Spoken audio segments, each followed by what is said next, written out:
Daniel, Ryan, we made it. who got you? I was just downloading Skype, actually, in Skype recorders.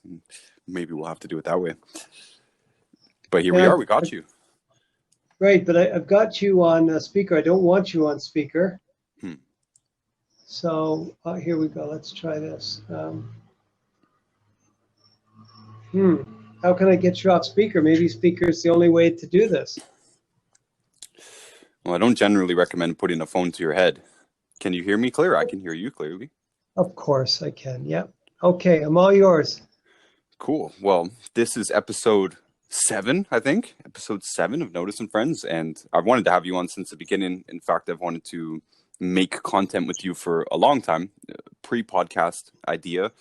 Basically because you're a mentor of mine. And might as well just mention, it was probably about 5 years ago now that I think Nelson gave me a call. Nelson is the guy that brought me into this business. He's sort of like an adopted grandfather for me. And he's not the one that introduced me, but he's the one that brought me in properly. He's the one that brought me to the events, you know, the expos in Toronto, the Indianapolis regional event, California. You know, he really invested in me heavily. He gave me the books. He made sure I got the right products. He made sure I stayed on track, kind of thing. He made sure I didn't get discouraged in my early efforts. And one day he calls me and says, "Hey, Daniel Young wants to talk to you." And I said, "Okay." And it's kind of a strange thing. And I think it's also worth mentioning too, Daniel, that a lot of people have weird ideas about this business. I'm talking about network marketing or multi-level marketing of any kind, maybe even business of any kind. People might be like, yeah, well, your boss or the store owner or the people, your uplines, the people above you in the so-called pyramid scheme, they just want to make money off you. They don't really care about you, all this kind of stuff. Meanwhile, I feel that the extra motivation by the business side of it, not just the finances, but also the fact that we're in on a mission together, right? We're doing the same sort of thing. We're spreading the same message for the same purpose. And in my opinion, I'm pretty good friends and I consider colleagues with people who are in this business, but they're not in my upline or downline. Meaning they don't make any money off me. I don't make any money off them, but we're still in the mission together and we're still able to maintain a very strong relationship sort of around that. And with you, Daniel, you're in Istanbul, Turkey, which means, and you've been there for 10 years, which means you're really not active in this business. And from my recollections, you really wouldn't even be earning anything from what I'm doing down in the downline because I'm several levels down. And so that's always spoken to me a lot, that when you reached out to me, you wanted to reach out to me as a person. Probably the initial interest is seeing my name come up in the back office a lot, right? Making a lot of enrollments. But people have to know about you before they show any interest in you. And this would be the same with any business, right? Grant Cardone says, you could have the best product in the world, but if I don't know who you are, right, or no one sees the product or whatever, it's not brought to market, then it's not going to go anywhere. So I appreciate that you did reach out to me. I felt you kind of took me under your wing a little bit. You gave me a lot of valuable insights immediately, a lot of different perspective changes immediately. And those perspective differences, those philosophical differences in the way that I saw, not the world, but the business and what I was doing and the goals in what I'm doing with meeting people, all of that shifted and it made it a lot easier to do. It made it a lot easier on me psychologically. And I believe I've carried that into other aspects of my personal relationships, and it's helped me tremendously as well. And of course, we stayed in contact through these years, and I continue to use your systems, even though I don't think I have developed my understanding of them as much as I should.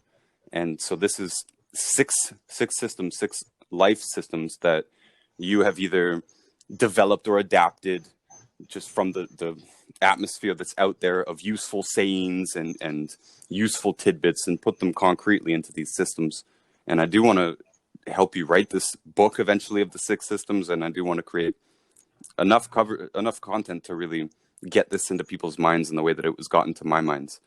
So I appreciate you, Daniel. I have a lot of respect for you, and I'm really glad to be able to share your voice with anybody that I know, especially because you're far away and they can't really, I don't think you're really on the social media kind of thing. I can't be like, yo, just go follow Daniel. He's got tons of content. You can hear what he has to say. This is kind of fresh for a lot of people. So the system that we decided to talk about today was the 4 principles of communication.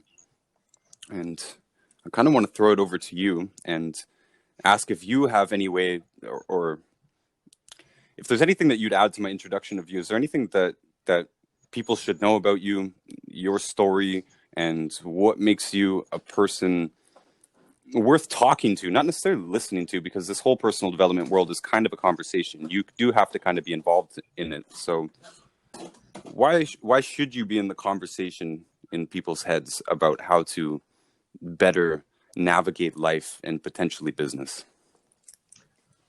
Wow, that's a great question. Thank you, first of all, for the intro. I'm smiling here because I think this is probably the first time that I've been interviewed.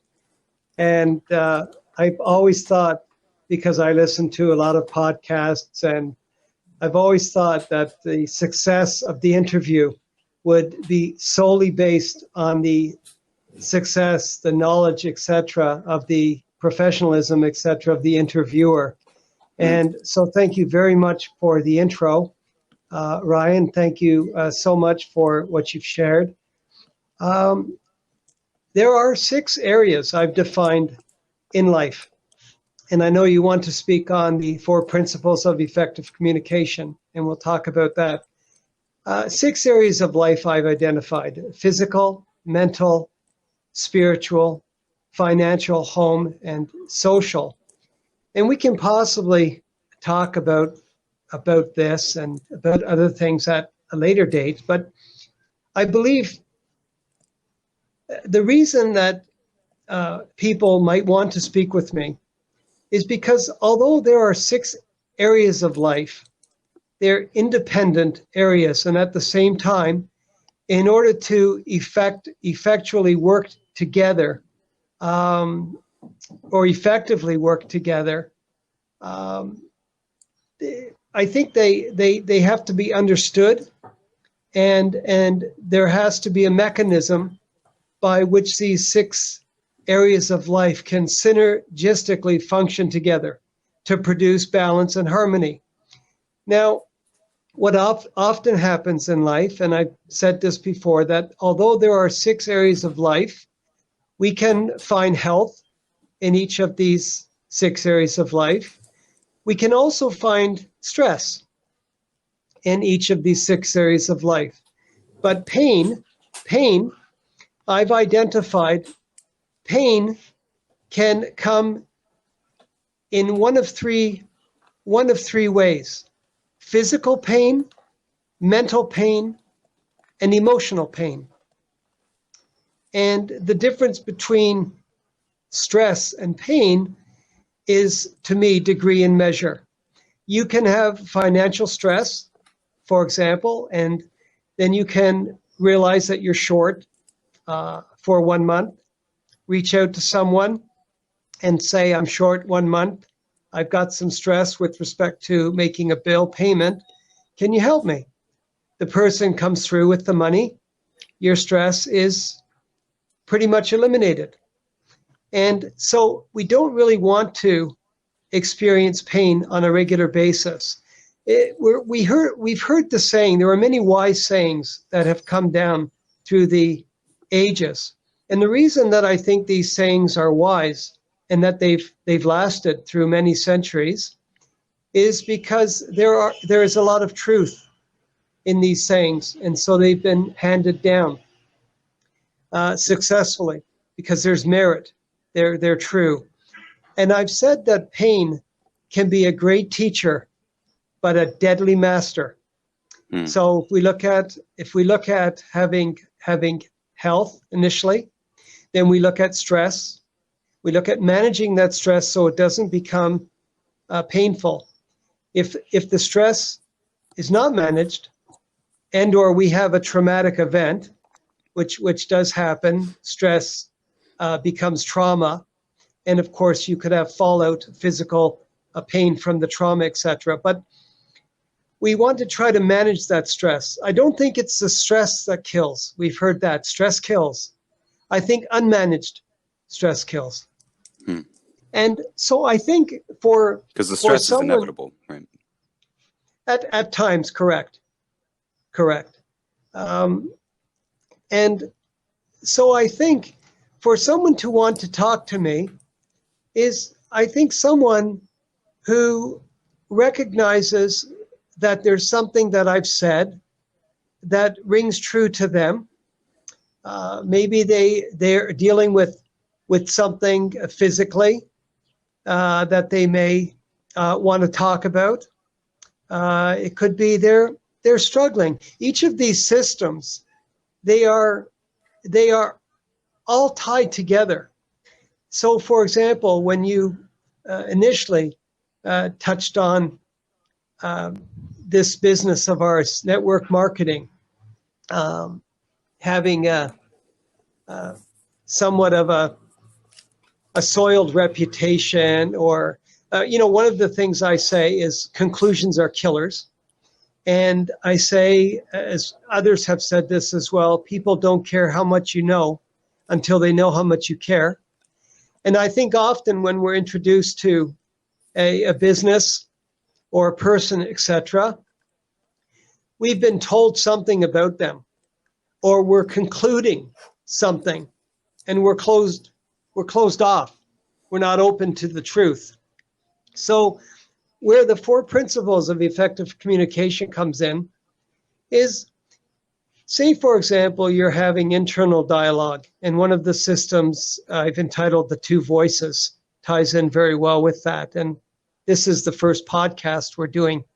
And I want you to obviously lead, Ryan, because I have said in the past for years now, if I was ever to write a book or co-write a book, it would be called Nuggets of Gold and Rabbit Trails.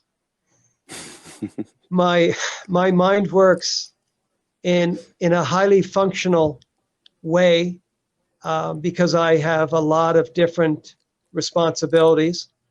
And they say that if you want something done right, well, you can either do it yourself or you can delegate it to someone who's functional in that particular area that needs to be looked after.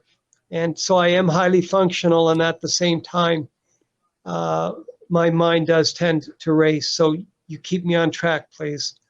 Okay, well, it is kind of difficult to completely separate out the 6 systems, right? We've touched on a few of them here, even before getting into the 4 principles of communication. But I think that matters, right? It's the point of learning systems, and these aren't independent systems. Just like, I mean, any of these psychological, mental, spiritual, financial, home, social, they are separate to some degree, but they have to be understood independently and then brought together, of course, for any benefit, really. 100%. And it's all I've said. It's not what you have, but how what you have is used, by whom, and for how long.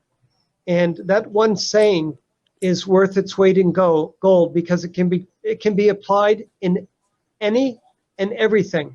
It's not what you have, but how what you have is used, by whom, and for how long. And that's something that I believe is incredibly important. So when we're talking about meeting someone, let's use the 4 principles of effective communication in the context of meeting someone. What are the principles? Oh, that's important, isn't it? Okay. Thank you. Thank you, Ryan. Desire, time, honesty, and commitment. And these are not, although I've listed them, desire, time, honesty, and commitment, they don't necessarily flow in that 1, 2, 3, 4 direction. You may be introduced to someone who says something to you before you even have an opportunity to exchange names. And they'll say something to you, and you'll say, what this person told me, I don't believe. So this touches on honesty. So if I desire to spend the time with this person because I have a commitment to either myself or the person to understand what they've just said as being truthful or erroneous, maybe they misspoke. Remember, conclusions are killers. I need more information. I'm not going to conclude. And so I would say something, what you just said sounds quite strange to me. Could you please explain it? I'm going to allow them the time to explain it. Again, because I have desire to listen to what they have to say, and a commitment to understanding before moving forward, whether or not I am dealing with someone that's rational, number one, someone whom I think is honest. And because I may, once I understand what they've said to me correctly, I may then say to them, I may say something bold, because at this point I don't desire to have a communication with them.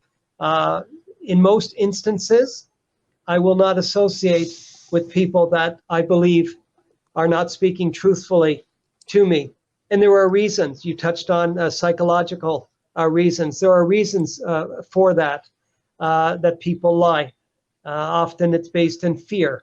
Fear exists whenever we are attached to a perceived or negative outcome.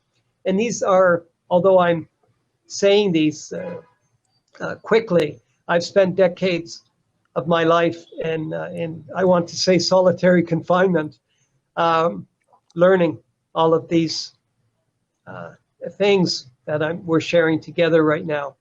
So circumstances are important. And again, applying, it's not what you have, but how what you have is used, by whom and for how long. So in this case, we want to use the four principles of effective communication correctly to see if there is something to move forward with this particular person on. We've heard the ABCs of selling, always be closing. Well, I think that is erroneous. And I believe it's all about relationships. And especially in this business, it's all about exposing, always be exposing. Well, absolutely, risk and reward. I believe that as I've heard before, and I might have mentioned in the last few minutes, people don't care how much you know until they know how much you care. People will generally speaking be honest with someone that they have safety and security in. And sometimes we have five senses. Sometimes people talk about having gut instinct or the sixth sense. I'm sure you and your viewers have met with people, and they look at that individual, and there's just something. Now, they're not concluding. They have to test the individual to make sure that what they are thinking, that they're understanding to be true about what they're perceiving about that individual is in fact true. So it takes time, again, desire and commitment to exercising these four principles. And so, generally speaking, if someone feels safe and secure with the person, they are more likely to open up to the person. And we've heard the saying, if you want a good friend, be a good friend. Without risk, there's no reward. Without the prize, there's no price. I mean, without the prize, there's a price to be paid. Okay? No price, no prize. And often people will be given something for free, and often there isn't an appreciation for that because they haven't earned it in their own minds and hearts. And again, I'm generalizing here. Each circumstance, each individual is different. So for someone whom is an honest and sincere individual, I think if they were to speak with me, their life would change. And their life wouldn't change because of what I'm saying. Their life would change because once we're spending time together, and there are questions being exchanged, and again, there's where time comes in to understand what the person is saying. I love you, Ryan. Well, what does that mean? What does that mean to you? Now, having known me, I think you mentioned 5 years. Generally speaking, your understanding of when I say I love you, you're thinking, in part, could be, I can trust Dan. Dan's safe. He respects me. I'm safe with him.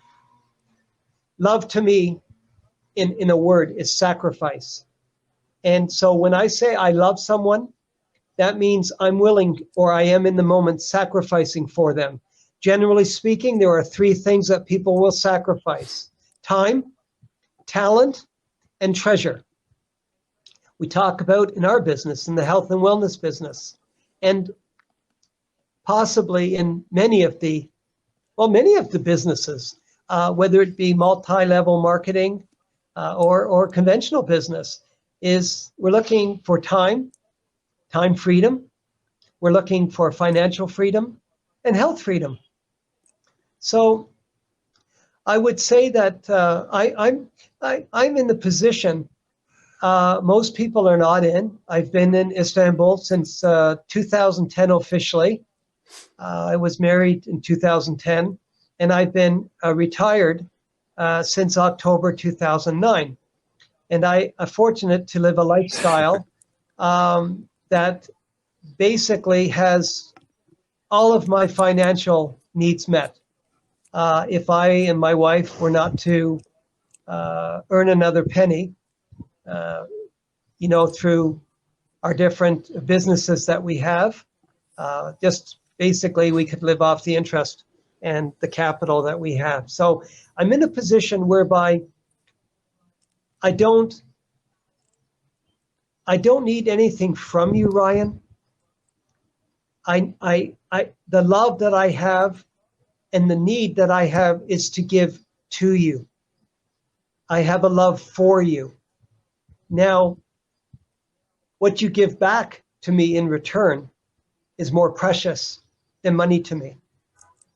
Your growth, your commitment to yourself, to others, that's huge for me. That's everything for me. Your honesty. When you make a mistake, you apologize. You're an incredible human being. Where you've come from,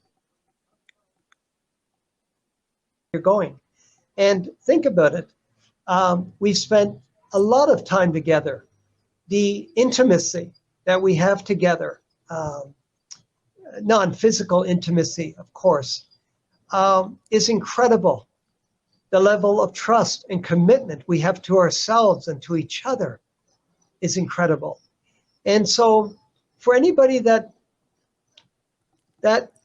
is looking for something, looking to become more functional, for example, someone that is looking to try to find balance in the 6 areas of life: physical, mental, spiritual, financial, home, and social.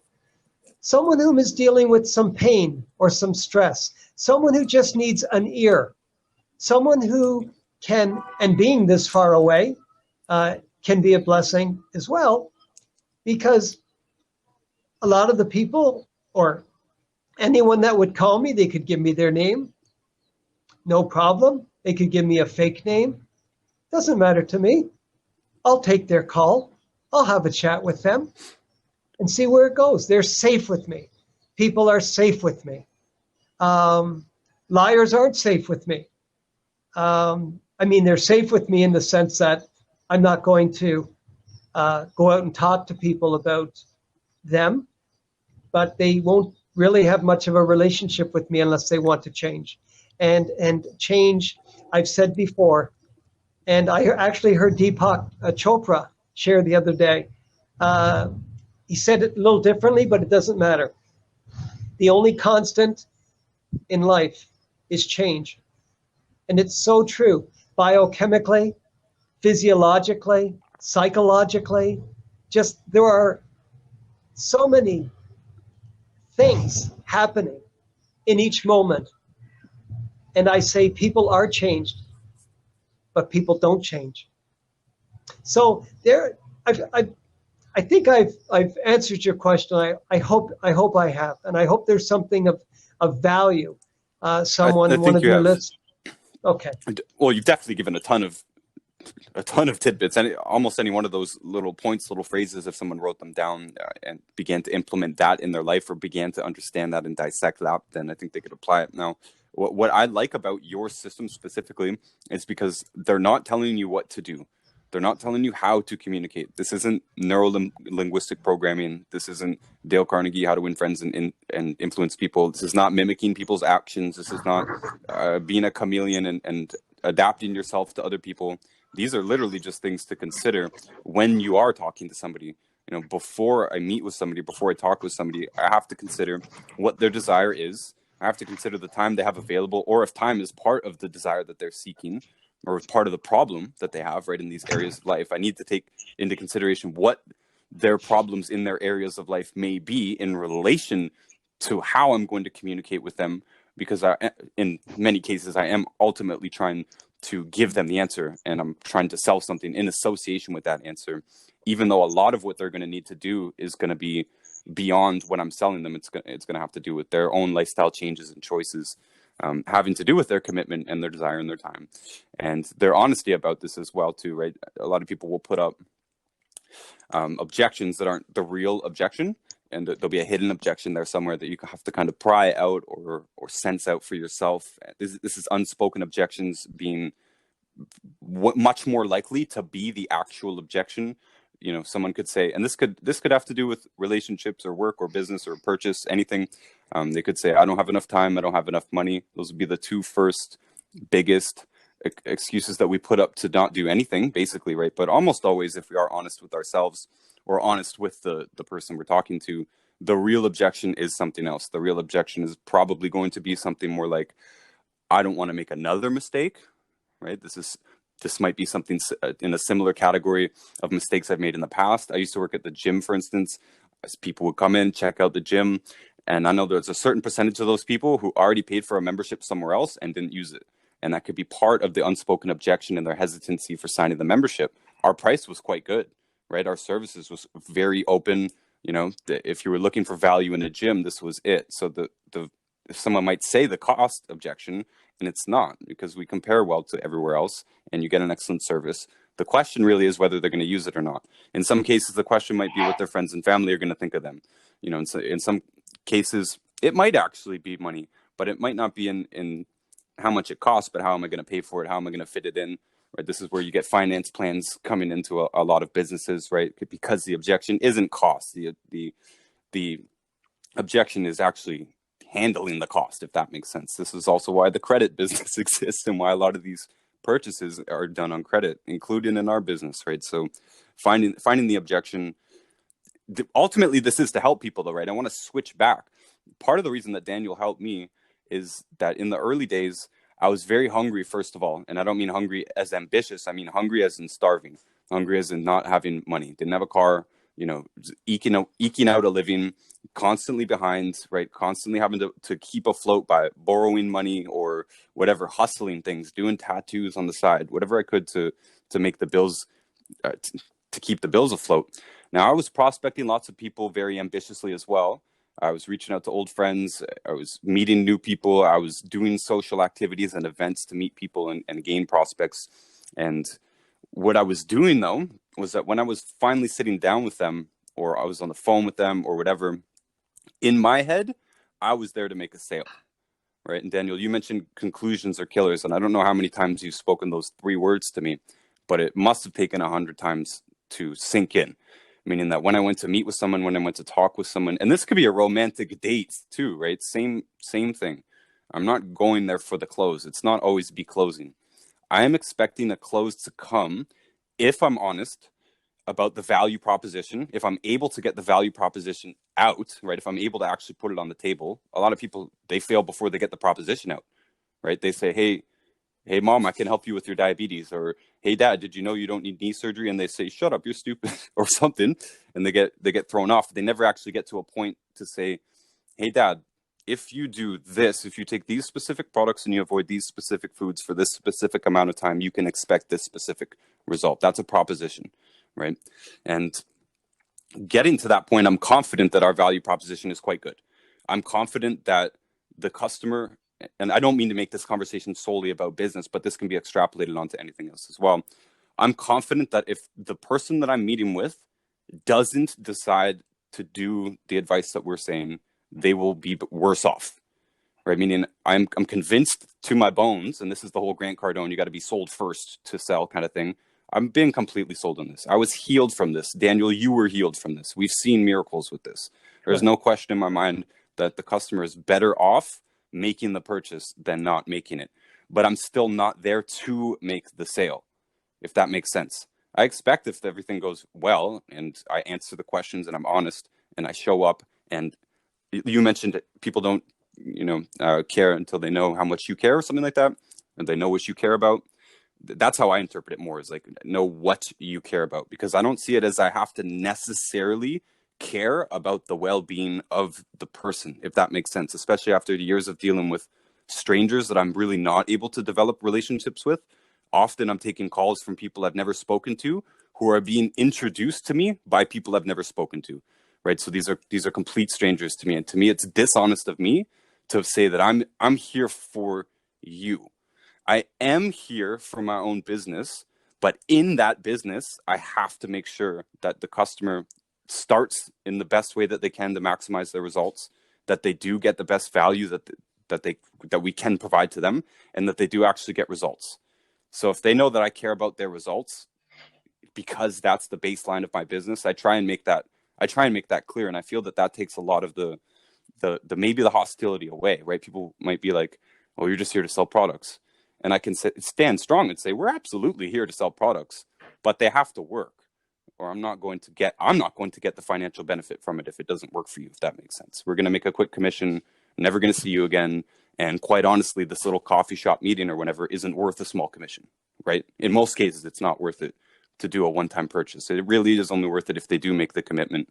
They're only going to make the commitment if I'm honest about what this entails, and if I'm generous with my time and with their time, right? Keeping this in mind too, Daniel, as I think of these are things for me to keep in mind when I'm speaking to someone. I have to know whether somebody has time or doesn't, right? Do they have abundant time, or do they have a very little bit of time? And I need to direct all of my communication within that framework. Someone who's busy, someone who's got business, someone who's doing well in life probably is not going to have that much time, right? The people who might need the help the most, they might have all the time in the world, but I also can't give them all of my time, if that makes sense. I have to monitor the time. I have to look, is this a 30-minute call, a 1-hour call? Am I going overboard? Have I said too much? One of the things I learned from Grant Cardone, one of the most brilliant strategies to implement, was stopping now and then and saying, have you heard enough to make a decision? Right? You can cut your presentation up into 3 or 4 pieces and stop every 5 minutes, 15 minutes, however long your presentation is, and say, have you heard enough to make a decision? Often they haven't. I don't need to take any more of their time, or quite honestly, I don't need to give them any more of my time. I've given them the information that they need. Consequently, here with that time thing, the people who have the less time, the least amount of time, the least spare time, the busy people, the hustlers, the family people, they're probably going to have the most value for me. If I can, obviously, of course, this is an exchange, right? Everything's an exchange. You mentioned earlier, Daniel, you're not expecting to make money off me, but you get value from me in some other way, even just me succeeding. By the way, that's very similar to what you would expect from a child. Your child doesn't need to pay you back. Your child doesn't need to add it up and say, okay, Dad, you spent $37,422 on my raising. I'm going to pay you that back. They don't need to do that at all. In fact, it would be insulting if they did that. As a parent, you would say, look, I'm just here to see you succeed. And that is the reward. And that is part of the reward in relationships and friendship. And obviously you and I can exchange philosophical value with each other as well. And I think that's important. No human mind stands on its own, right? No human mind creates this information in these systems. This is an evolving process. And we're at a very fortunate time here in the information age where we have a ton of useful statements and things to deal with. And we also have some fuzz that we need to deal with as well. Like we mentioned, the neuro-linguistic programming and some, again, mimicking people and these types of things. It can sound like sound information, but it might not be. It might not function for you. It might change the way that you interact with people. You might not like it. It might take away from your honesty, I just want to kind of stop rambling on that, Daniel. Just maybe we could expand a little bit on those 4 principles: the desire, time, honesty, and commitment, and how each one of those categories is going to affect how you should communicate with people. Again, just even with the time thing, maybe time is one of the strongest desires that people have. Often it is, right? In our business, we're often selling time freedom just as much as we're selling health products. If people are interested in the business, the pitch is time freedom and time to spend more time with family, time to whatever, not not work at Walmart, whatever it is, right? Well, I could not have asked for a better um, opportunity than the one you're providing me right now. I always enjoy interacting with smarter people. And I remember when I was golfing, I love golf. I would try to play with better players. And so I would become better. So I recognized very, very early in our relationship, probably when you opened your mouth, that I was dealing with someone, and I'm being very honest with you, Ryan, I was dealing with someone that was of high intelligence, someone that I could learn from and grow with. So you've touched on so many different things. I mean, when you spoke earlier about the gym, there's a saying, no pain, no gain. And so you look at the relationship between desire and commitment. If your commitment to going to the gym is high, the desire is a non-issue because you're committed. When you're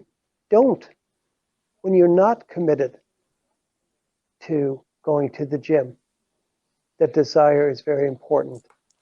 And how often people, once they get to the gym, their level of commitment goes through the roof, just showing up. And that's how I feel with every meeting that I have. I've been teaching English for 10 or 12 years, giving free English lessons here in Istanbul, and also discussing these systems with people. But the one thing that's been lacking, and you've touched on it, Ryan, is time. Istanbul is a very expensive city to live in.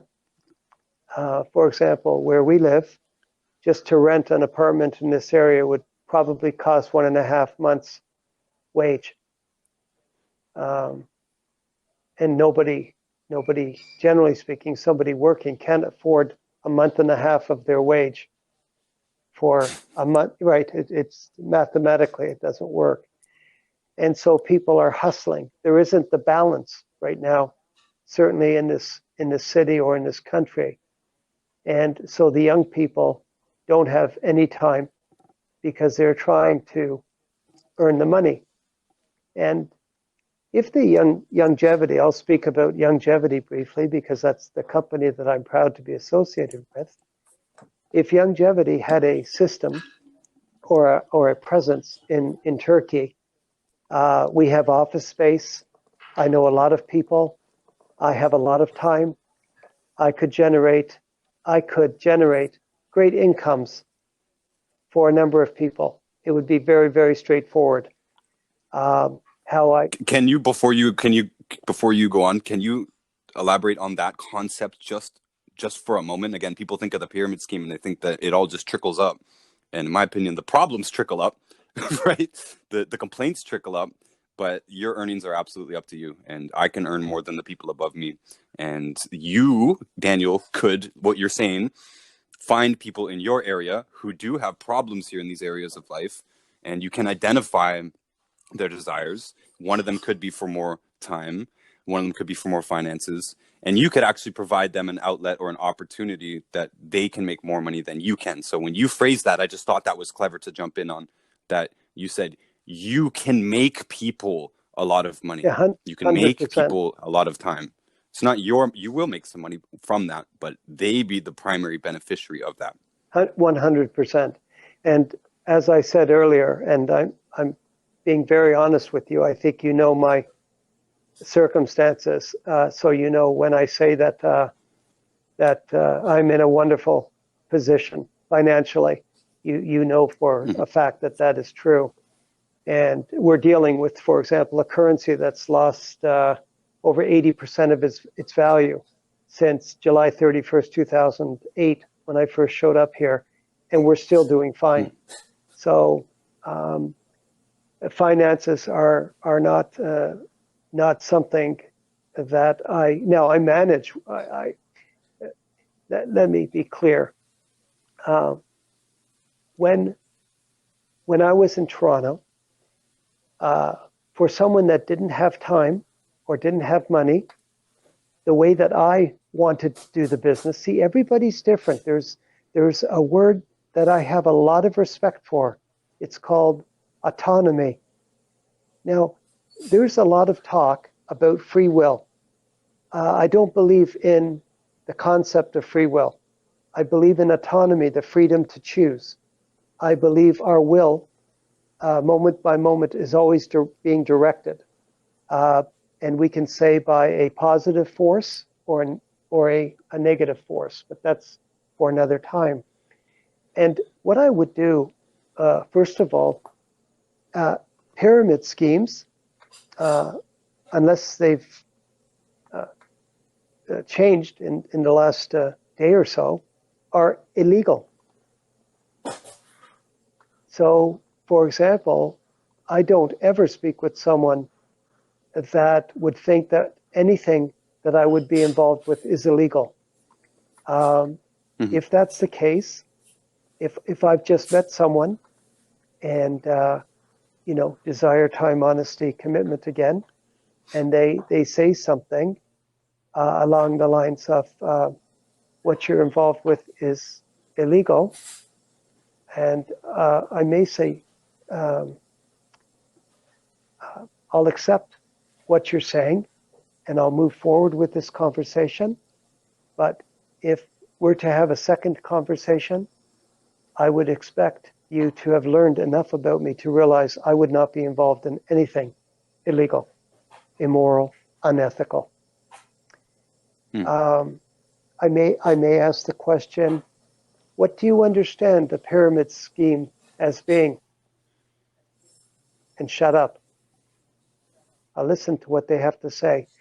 Because most people, remember I said conclusions are killers? Most people have no idea of what a pyramid scheme is. By the way, for clarification, a pyramid scheme relies on people coming in to prop up the pyramid, whereas in network marketing or multi-level, legally they're set up so that you do not earn off of enrollments. You don't get paid for enrollments. You get paid for commissions on products. So money isn't created by the pyramid itself. It's created by purchases within the pyramid. So it has to have a functioning customer base. And that's what makes it a business and not just a pyramid scheme, which is just putting money in and accumulating it to the top on a set percentage. 100% product or money flowing up, product flowing down. Okay, there has to be a product exchange. And in a lot of these pyramid schemes, there is not a product. Anyhow, I'm not an... Or the product is tenuous or negligible to the actual business model. Well, it is illegal. We can say that. They were illegal yesterday and they'll probably be illegal tomorrow. So someone can Google, take 5 seconds, and pyramid scheme definition, and look and see what the powers to be have said about that. And I think sometimes when we ask questions, when someone is ignorant on what they're saying, we ask them a question. It gives them time. Do they desire to be honest? Give them some time. If we're really committed to them, right? Just takes a few seconds. So this is a pyramid scheme. Wow, what is a pyramid scheme to you? Well, I don't know. Well, that's honest. I appreciate that.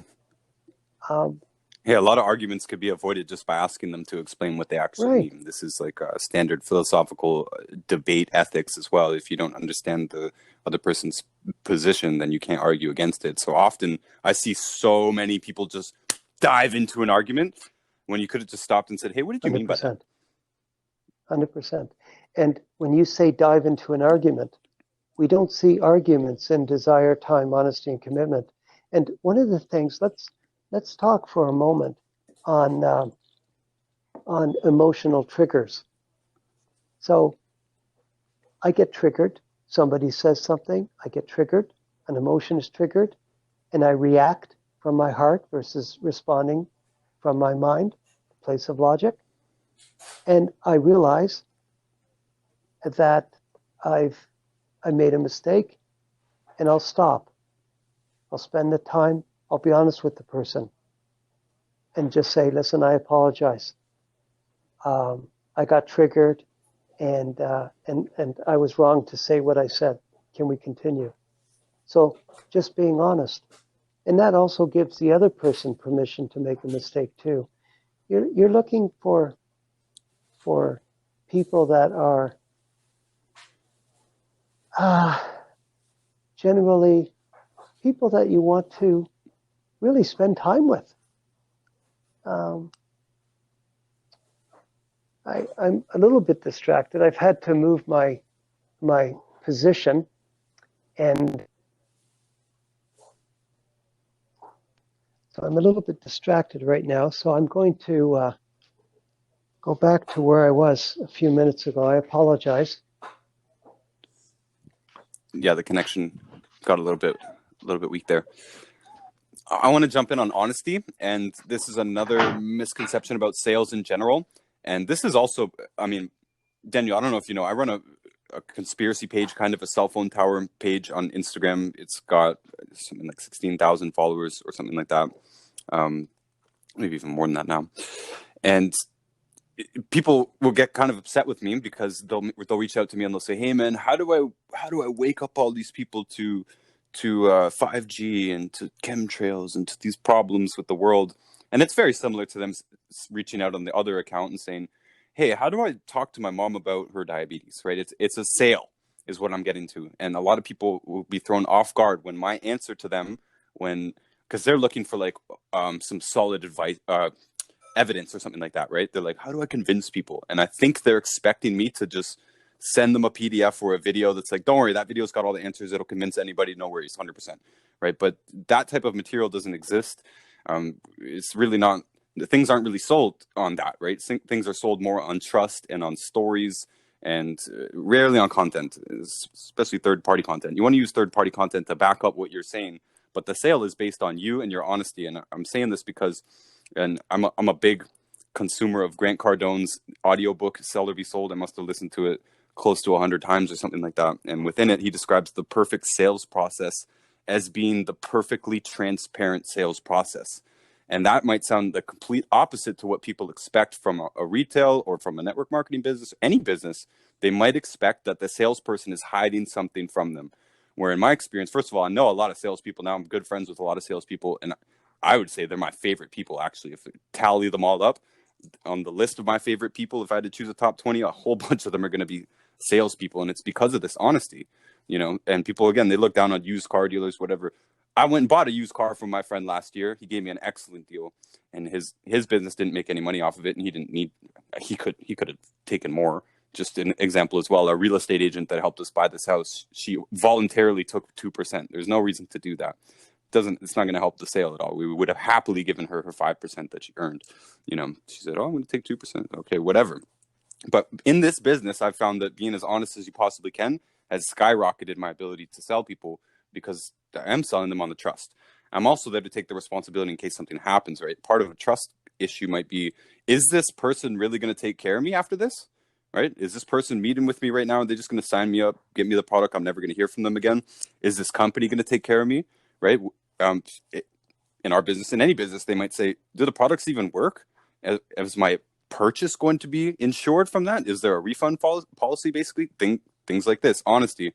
So the perfect sales process being the perfectly transparent sales process, I've adapted that into when I'm meeting with somebody, I'm there to tell them exactly what I intend to do, right? And I tell them what I expect from them, right? What I expect to gain from them. I expect to gain knowledge about their problems, and I expect to be able to deliver them a solution in the form of a proposal.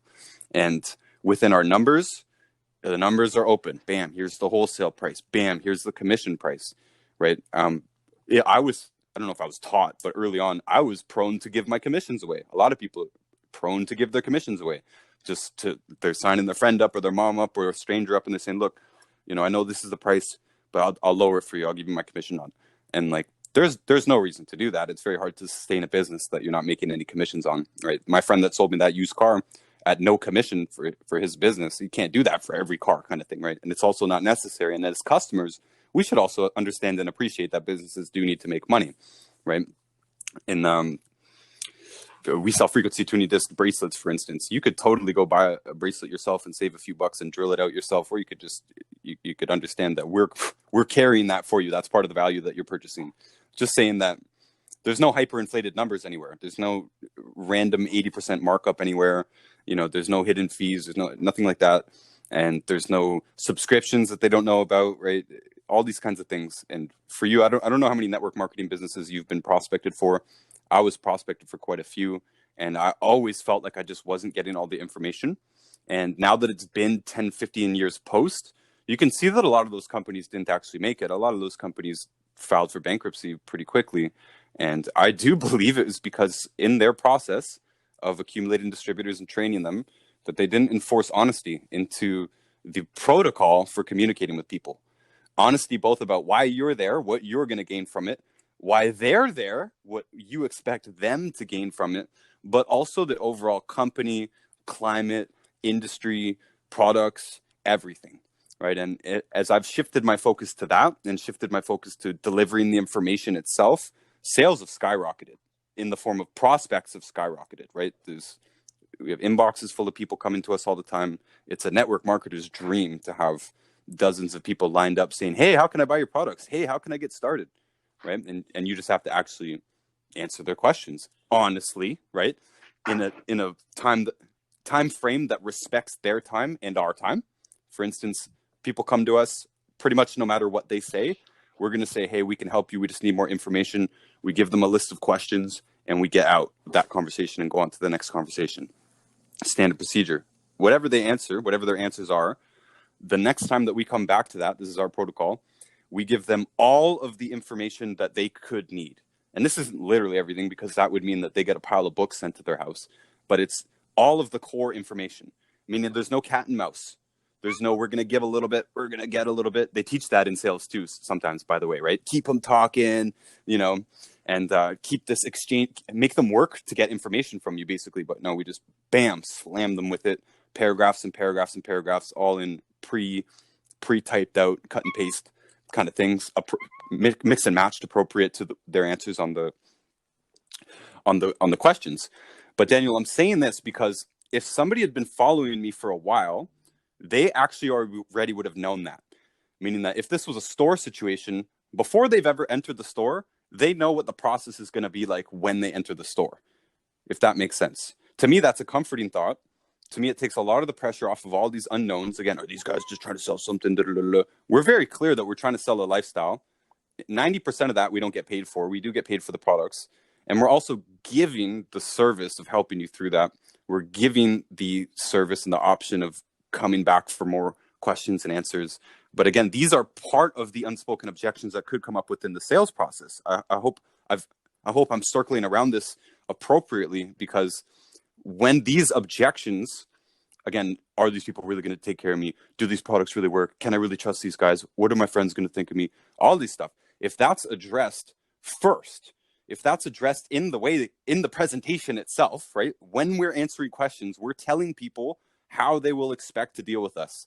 We're telling them how much they will expect to pay roughly. We tell them what we take and what we pay for it, right? Everything's completely open. The only thing I've stopped short on, Daniel, is actually taking a screenshot of my back office and showing people, because I don't think it would be appropriate for people to see the raw numbers, because it won't make sense, because we have packages to ship, you know, I have people to pay on payroll, stuff like that. So looking at the raw numbers is not as honest as it could be, actually, and then giving a full-blown net earning kind of thing, right? I want to stop talking and let you comment on anything I just said there. And I only was talking about honesty there.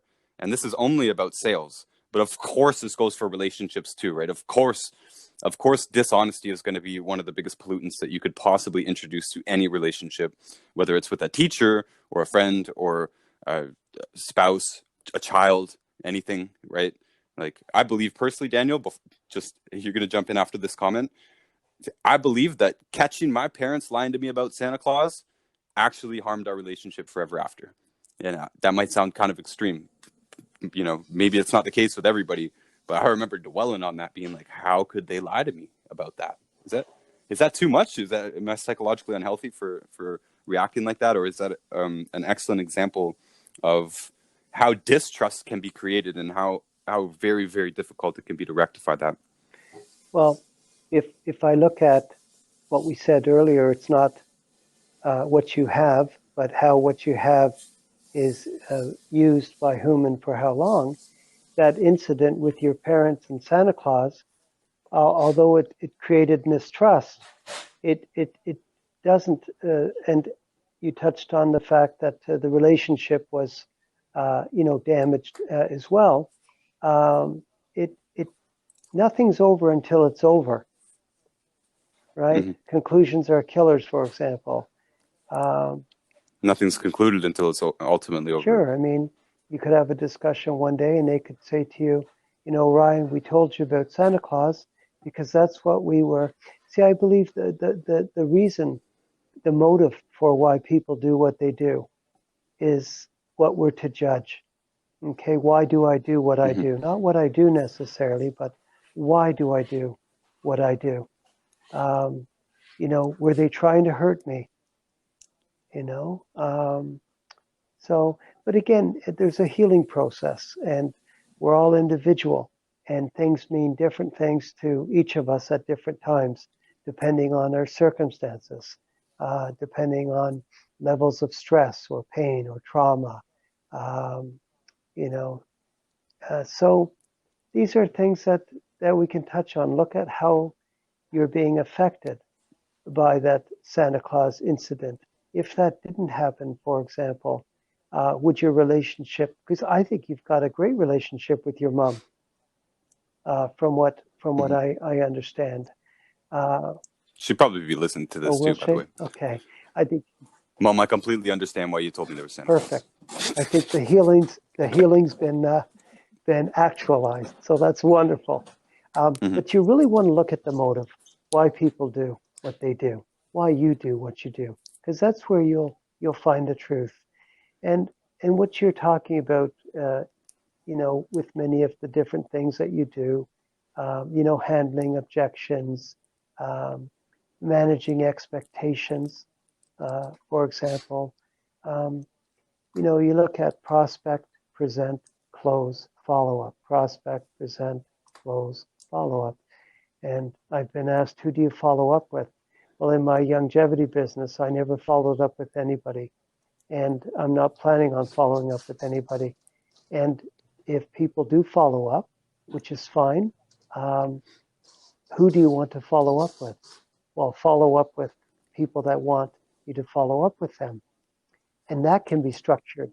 By the way, Daniel, can I insert that as well too? Because that's anathema to what a lot of people would hear in sales and specifically in network marketing. They say the fortune is in the follow-up, correct? And for me, part of this honesty in the presentation is telling them, I will never call you. Right. I won't call you. You call me, I'll answer. And I have to tell people too, by the way, because some people might get shy about it. I'll say, you have to probably actually harass me. But if you harass me, you can get me. I might come visit you. We might do an event together. You definitely get me on the phone if you harass me, kind of thing, right? And it's going to be the same with kind of any busy person. I have to understand if I call them, they might even see the call. It might totally slip out their head. They're doing a million things. They're on the road. I'll call them back.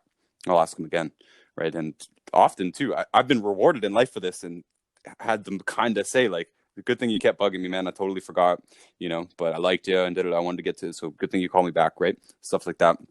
And just letting people know that I'm not going to hound you. Some people operate like that and they do the opposite. They say, I'm going to call you on Tuesday, right? I'm going to call you once a week until, you're good or something like that. And it's just good to set the stage, right? No false expectations, unrealistic expectations being likely the number one cause of disappointment in the world. And I'm sorry for cutting you off. If you remember your train of thought, hang on, I'm so sorry about this. This is a podcast. I'm trying to concentrate and I have cats. So when we do another podcast, Ryan, it's very, very important. I need to be by myself and I need to be able to concentrate without any distractions. So I apologize. Where I was fine. However, my battery was low, so I had to come into our apartment. We have a beautiful balcony. I can close the door. I look over the water. It's very soothing, very relaxing. The cats are kept out. We have 5 cats. My wife is able to go about her business. I'm in the room with her now. She has 0 interest in listening to me. And to be honest with you, and again, that's her choice. All right. So I apologize for the earlier distraction and for now. One of the things we each of us has as a gift is autonomy, the freedom to choose. And one of the things I enjoy teaching is on goal setting and goal achieving. That's one of the models I've had a lot of excitement in doing myself and sharing with other people. So there's a system for that. And each person, again, bearing in mind, everybody is interested in, there's a saying in Turkish, herkes aynı, herkes farklı. Everybody's the same, everybody's different. And, you know, you look on the macro, you know, the big picture, for example. We're all walking around, we all look the same. But our minds, wills, and emotions, thoughts, feelings, these metaphysical elements are different for each of us, in each of us. So, you know, what we want, when we want it, why we want it, what are we willing to do for it, and what happens if we don't get it, which is the backside of the goal setting. This would be the goal achieving model, questions to ask. It differs for each of us based upon our circumstances, based upon times in our lives, based upon needs that we have, etc. So remembering the only constant in life is change is when we make a goal, we set a goal. The reason for taking baby steps and for, you know, measuring, we've talked about goals being SMART, specific, measurable, attainable, realistic, tangible. That's something we can touch on. The reason for taking baby steps is it tying in with the 4 principles of effective communication. As you're taking a step forward towards what you think you want, okay, so you desired something, you're investing some time in something, and as you're investing that time, be honest with yourself and say, am I really committed to swimming across Lake Ontario? I've started, but you know what? I think I'm going to have hypothermia in a few seconds. So that's an example of setting a huge goal and basically plunging into the water, and you'll get out as quickly as you entered the water. But you want goals that are attainable and are realistic to you. And so everything that you're doing right now in your business is working. If it's not working, tweak it. And earlier you talked about making mistakes. Nobody has ever learned anything we learn by making mistakes. If we're not making mistakes, we're not learning. Just like we grow through pain, I'm not sure it's possible to grow without pain of any kind, of some kind. That's a good question. I was looking at a Pablo Picasso quote that said, without great solitude, see half of the quote, I looked at it today. I'm sorry, I have it written down, but it's not with me. You know, no great work can be accomplished. Without great solitude, no serious work is possible. Excellent. Thank you, Ryan. And in that solitude, without serious solitude, and I think that's where the pain comes in, no great work can be accomplished. See how we've switched that quote around?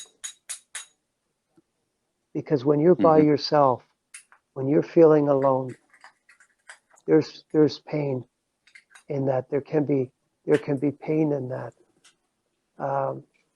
But then you learn and you grow and you adapt from awareness to adaptation. I'm aware of something. I acknowledge what I'm feeling. I accept what I'm feeling and I adapt. So I'm in pain. I'm aware I'm in pain. I acknowledge I'm in pain, physical, mental, or emotional pain. I accept I'm in pain and then I adapt. And hopefully that pain turns to pleasure or gain. So it's quite an interesting journey. You know, I was in Fort Wayne, Indiana, probably 12, 13, 14 years ago, and I was at a longevity meeting, and Dr. Wallach had one of his scientific board members, a board certified psychologist, give a talk on the key to the abundant life. Dr. Stan Frager, F as in Frank, R-A-G-E-R. Hmm. And he put a slide up, and the break came, and I came to the outside where Dr. Frager was, and I said, "Excuse me, sir, may I see your slide? I'd like to copy it." And he said, "Sure." So this is, we probably need a visual, but let me give you the audible for this slide, because this is one of the keys to this is one of the systems that changed my life. And again, because I use it, okay? Application. On the slide, it said this: do what you do so well that those who see you do it want to see it again and will bring others to see what you do. Imagine a clock, 12 o'clock, 3 o'clock, 6 o'clock, and 9 o'clock. 12 o'clock is system. 6 o'clock is system. 3 o'clock and 9 o'clock are person. So do what you do so well. Plug yourself into a system that those who see you do it, 3 o'clock, plug yourself into one person, want to see it again, 6 o'clock, the system, and will bring others, 9 o'clock, to see what you do, 12 o'clock, the system. And for network marketing, that's an incredible way to earn residual income. And in taking it one step further, I actually thought of teach others to do what I did. And so then you take that, that those who see them do it want to see it again and will bring others to see what they do. And that's passive income, okay? Think about having $1 and doubling it every day for 30 days. Some people do it with a penny. But if I'm correct, if you double a dollar for 30 days, you end up with over 500 million in 30 days. Let's just do it quickly. I'm using my fingers. 1, 2, 4, 8, 16, 32, 64, 128, 256, 512. So you got $500 after 10 days. Let's just say 500. 1,000, 2, 4, 8, 16, 32, 64, 128, 256, 512. You have 500,000, if I'm correct, after 20 days. 1,000,000, 2, 4, 8, 16, 32, 64, 128, 256, 500 million after 30 days. Just imagine if we were to,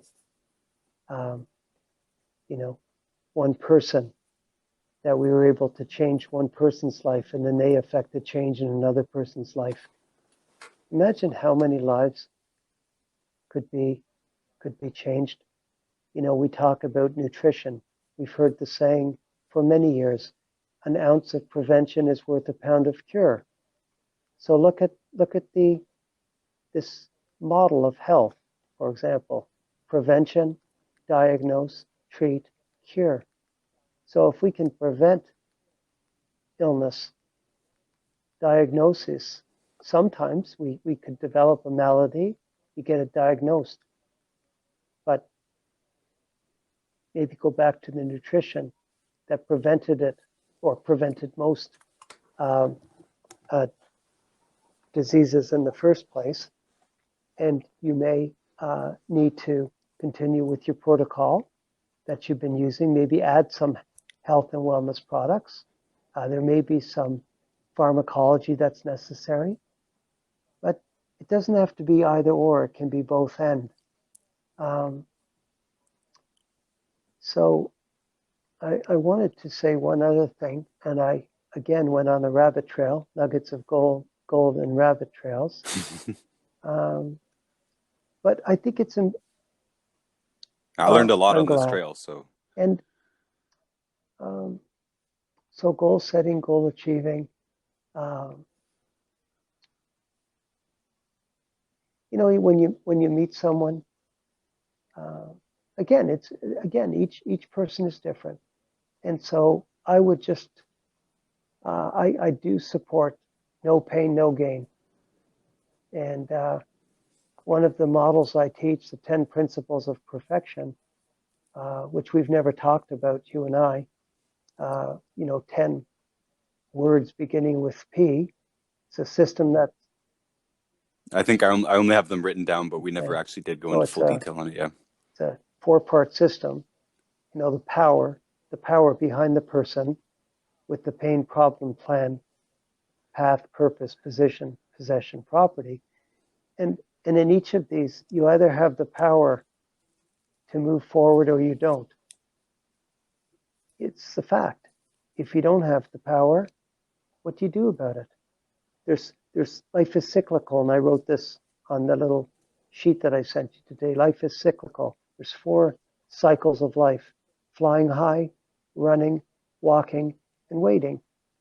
And there are specific ways to stay healthy in each of these cycles. And remember, lastly, I'll just say this: life is a journey, not a destination. And that's so important to remember. destination and conclusion can be a very similar, if not the same thing, correct? If you think about it the same way. How it's used, for example, I'm going to the airport tomorrow. Okay, I've concluded I'm going to the airport. That's my destination, the airport. Then I would say, great, what are you going to do at the airport? Well, I'm going to check in. Well, why are you checking in? Oh, I'm going on a holiday. Oh, I see.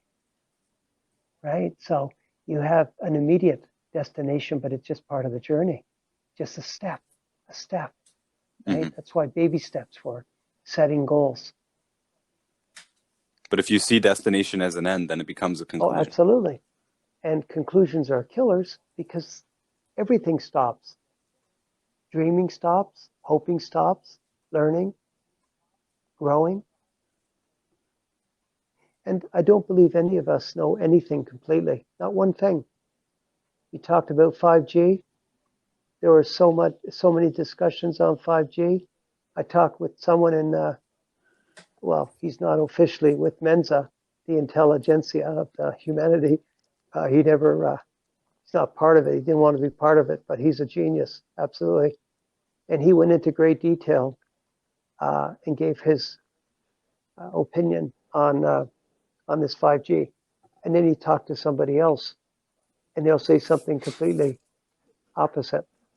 So the last thing I'll say is let every man, woman, child be persuaded in their own mind, because a person convinced against their will is of the same opinion still.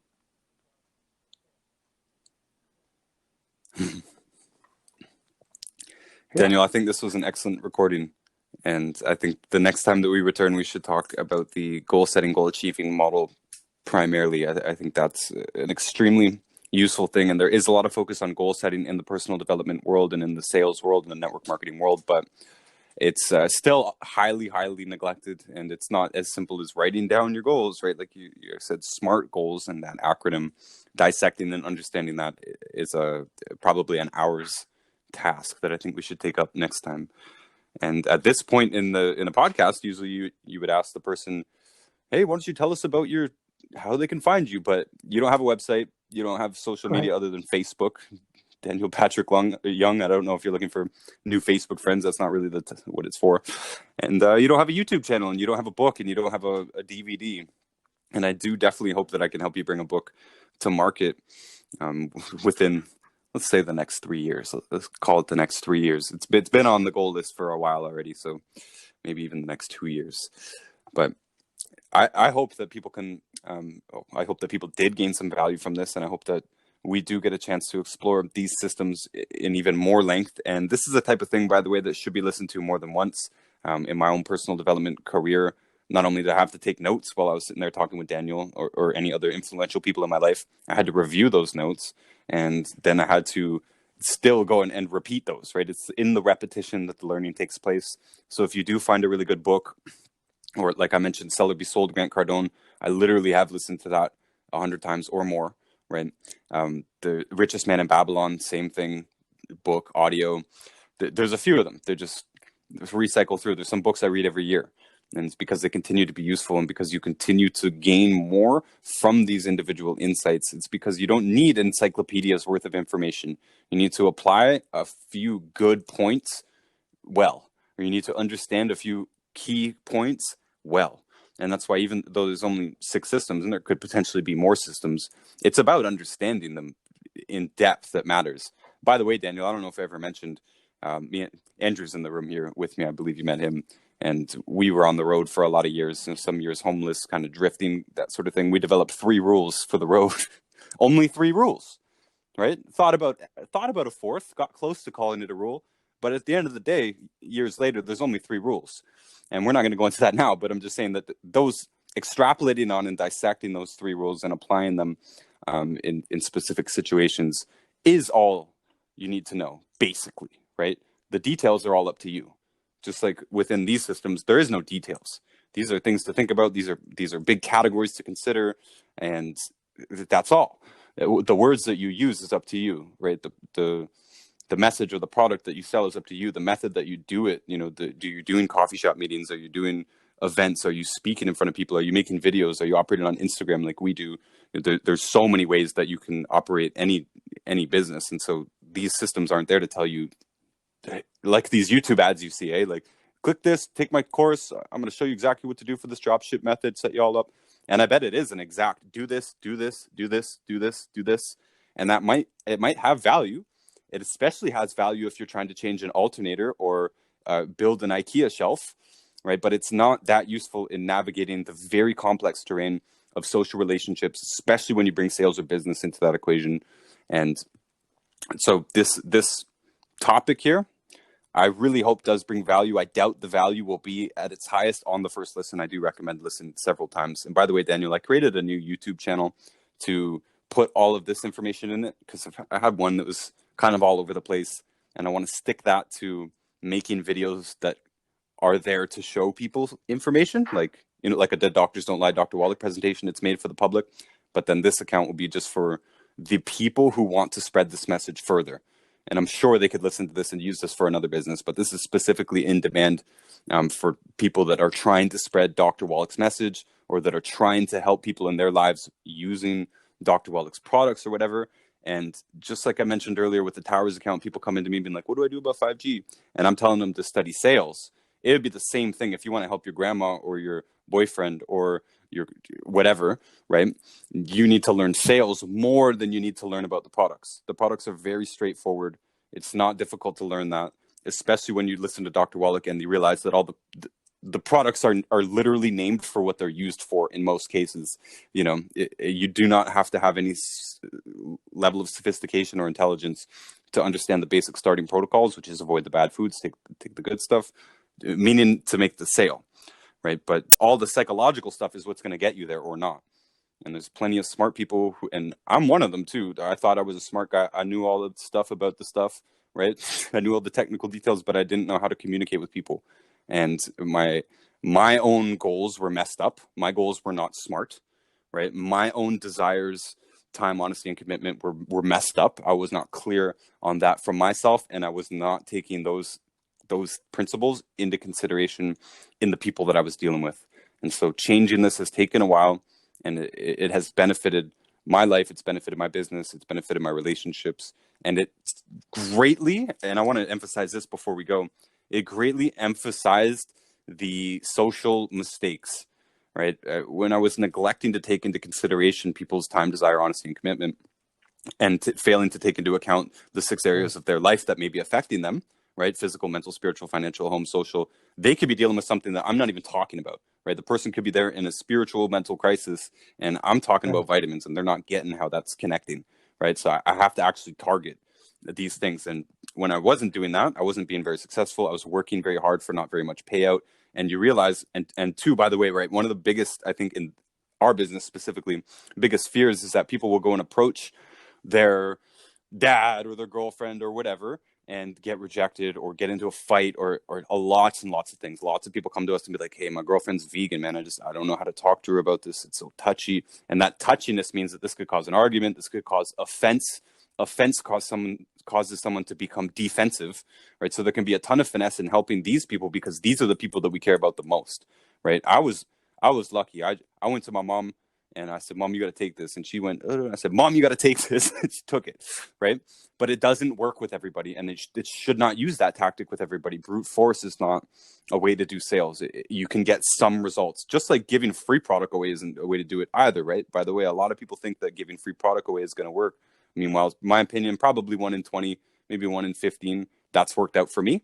And otherwise, I've wasted a lot of time, money, and I'm not going to get another chance with those 14 out of 15 people who didn't take it seriously because in their minds, they already tried it. In their minds, they already understand the value proposition, but they don't, right? So I failed in the proposition itself. I failed in the communication itself, and I have to take responsibility for that in the future in order to stop that from happening, right? We don't want people coming into this business or going out there and trying to sell an idea like 5G or whatever, a conspiracy theory, and you get beat up by the people you know, like verbally beat up by the people you know, right? People don't take you seriously. You get offended. You get defensive. You get argued.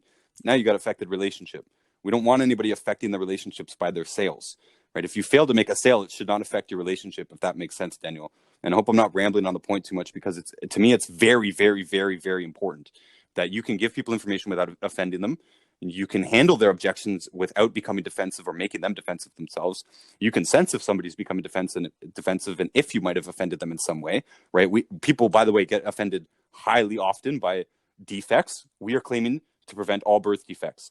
That implies to some people that we are devaluing the people who are already born with the birth defects, if that makes sense, right? And so rather than me trying to argue with that person, there's numerous ways to do it, but for me, I bring it to myself. Like, hey, I was born with birth defects, right? I am not devalued because I have birth defects. It's also not my mom's fault.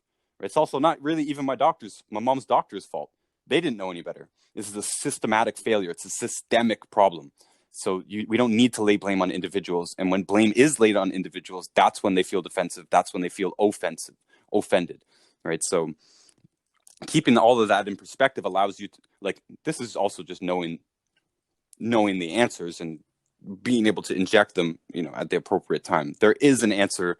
There is reasons why people become offended about birth defects or any number of things.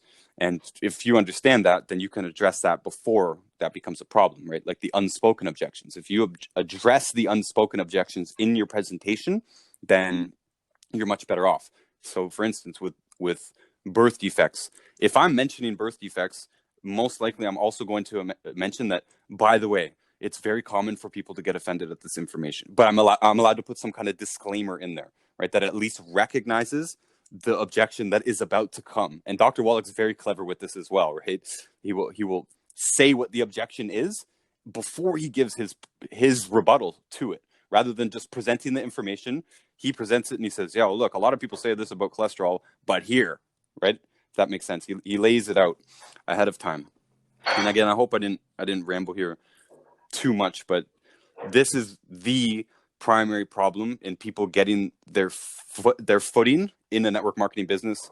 I reckon that most people get into this business, they prospect probably between 1 and 6 people, right? They write down between 1 and 6 people that they know. They talk to those people, maybe one or all of them rejects them, and they think that the rejection is a reflection of themselves, when really it's not. It's a reflection of a lack of information, It's a reflection of a lack of understanding of the 4 principles of communication, the 6 areas of life, the SMART goal setting, etc., the 6 systems here that we're talking about. And so by strengthening your understanding of these principles, you can stop these mistakes from happening. Daniel, have I made it make sense that it's not you, right? Does that like, I hope I'm being clear on that, because it wasn't me either, right? I felt myself very capable. I read the books, I understood the information, but I was failing more or less miserably, and I was offending people, and I was harming my relationships because of it. But it wasn't me, if that makes sense. It wasn't a problem with my constitution or my personality. My personality is more or less exactly the same. All that I've done is taken the time to understand these systems and take them into account when I'm dealing with people. Yeah, life is one big learning lesson. You know, we're constantly learning lessons. Well,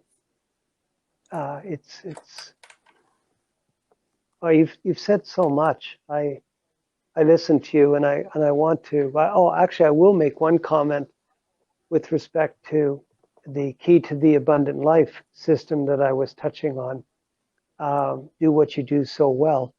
Look in your company, whether it's longevity for other people in traditional companies or other network marketing companies. Look at what tools are available. Okay, for example, when you and Andrew were on the road, you had 3 rules. Okay, and we'll say there were 3 tools that you used to survive your road trip experiences. You know, to maximize the experience and minimize the pain. We'll say the gain and the pain, right? Maximize the pain and maximize the gain and minimize the pain. Well, when I got into longevity, you know, and I do what you do so well. One of the things I loved doing, and I still love doing it under different certain circumstances, is 3-way calls. So in the scenario you gave of someone going out and trying to prospect their family and friends, a 3-way call is, you know, could be something someone would want to put into their tool chest.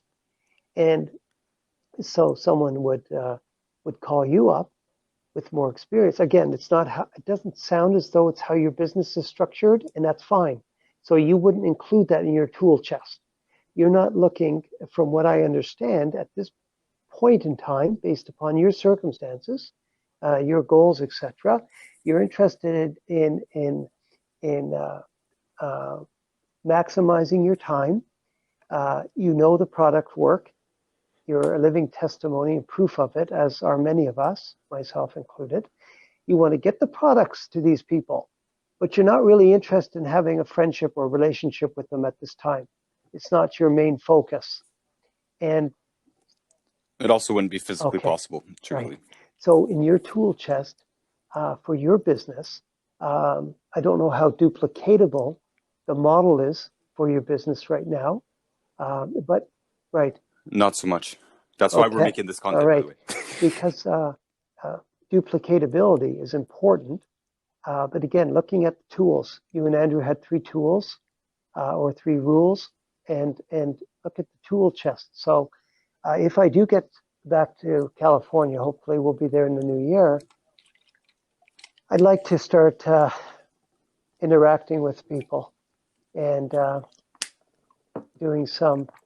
seeing lives change. They say if you give someone a fish, you feed them for a day. You teach them to fish, they feed themselves for a lifetime. And that's what I'm interested in doing. Again, it's understanding what we're talking about, and then applying. And life is a team sport too. Lastly, I did give a talk at the warehouse in Toronto when it was still functioning a while back, and I placed it on my YouTube channel. I think it's the only video I have. I think it's gone viral. I think it's got like 80 views. So it's unedited. If I was to put that out for mass audience, I would probably want a couple of things edited out of it. But other than that, it's an excellent presentation. It's 56 minutes long. So if you want to, I have watched it before. By the way, I could edit that quickly for you if you like. I could pop that okay. back up. You have the ability to do that. That would be wonderful. Maybe when you We when you have the have some ability. time, listen to it, watch it again, and if there's anything that you would think you wouldn't want personally to have shared, let me know. Just a couple of things, but we could talk about that privately, and then you can do that if you're so inclined. And again, if anybody listens to this podcast, you have relationships with your audience, and your audience is very fortunate to know you, to be able to interact with you, as I am. And if anybody, It's such a bonus of modern life, by the way, that content creators or producers or even celebrities, you have a pretty direct pathway of access to them if you need it. And I love the ability that people can reach out to us and ask any questions. And that's part of our policy too, by the way, Daniel. I literally pay people to make sure that the inboxes are answered. And I'm going to expand that into my other inboxes, even my personal inboxes, because it gets to a point where you can't physically answer them all. But it has to, in my opinion, it has to stay a policy to answer every message at the core of our online business model. Since we've taken a lot away from being in person, when network marketing is based in person, talking about duplicatability, I'm trying to make this more duplicatable myself. I'm trying to systematize this better myself, because we're doing quite good at getting prospects and getting customers. We're doing terribly at translating that into well-equipped distributors who can do it on their own. Because the truth is, you don't need to have an audience of your own. Becoming an influencer is probably going to be a smart strategy in life in general, but you don't need to be an influencer to be a network marketer by any means. And there's so many different ways that you could do this and start to build the residual income that, again, it doesn't rely on any one strategy. It relies on you learning the systems and learning the information, learning your compensation plan, learning objections, and setting a strategy that will allow you to either garner more customers or deal with them better once you've found them, which is that's my primary thing right now, right? You mentioned, like, we're not worried about getting more customers. We're always going to make more content and assuming that that's going to bring more people to the door. But our primary goal now is making sure that the customers, the people, even if they don't buy anything off us, the people that come to us get serviced as well as possible. They get as much information as they can. They get, again, that constant ability to reach out and get further and further questions answered. This is a learning experience. This is a teaching platform that we've made available. The only way that it's possible is by profiting ultimately from at least some customers, so it can allow everybody else to utilize us for free. And I don't know where I really was going with that. Other than that, I am trying to make it more duplicatable. I am trying to make it known that it is even a duplicatable thing, because so often we're caught in giving out information. We're not talking about the business at all. Most times I won't talk about products at all. We get people to come and message us and talk about those details. So making information like this is really good, because, again, Daniel, this isn't something that you can really post on Instagram. It's too detailed. It's too long. I would not know how to make this into a 1 minute point, right? I can chop Dr. Wallach up and give him point by point. And sometimes he makes a point in 15 seconds and he moves on. Boom, that's a post. There's no way that this fits into that. There's no way that anybody can understand network marketing unless it's at length, in my opinion. Yeah, I agree 100%. One of the things, I've said before, if it's working, just keep going. There's no need to change anything that's working. You made a great point earlier about changing a part on a car, going to a YouTube video, etc. Well, that part is static. Human beings are dynamic, right? And so that's why a YouTube video doesn't work for a human being, because it's not a car part. It's dynamic. It's not static, right? But one of the things you may think about doing in the future is amending what you're doing, you're probably adding new things and testing them and then reevaluating. That's what it is. It's all about learning and growing. And one of the most important things is you've mentioned a couple of times you've used the word rambling, and I don't agree that that's what you've done. Normally, if somebody rambles, the way I understand rambling is different to what I experienced listening to you. Sharing and rambling. To me, I think sharing has value. Rambling, when somebody starts to ramble and they're in a lot of pain, I think the value is for them in the healing that they receive just by being able to vent or ramble. And I just listen, I don't say anything, but it's not really, you wouldn't want people rambling on a business call, but sharing, venting, that's perfect. So whatever you're doing, brother, keep doing it. You're doing great. If anyone has heard something that they want to learn more about, obviously they can reach out to you. We can touch on it. Let me know what you think you need from me. And let's deliver nuggets of gold and rabbit trails. That's it. Thanks. I appreciate you so much, Daniel. I will let you know the feedback on this. It will be posted Okay. probably within 10 minutes. Thank you. Ton of love, ton of respect for you. I appreciate everybody who listened through this whole thing as well. I really, really do hope you got value from this. And I'm definitely going to get Daniel back on here and we're going to go more into depth about some of these systems, especially This the goal was setting, wonderful. goal achieving Thank model you, sir. next. So thank you, Daniel. Thank everybody. Have a great day. Thanks, Take care. brother. We'll see you next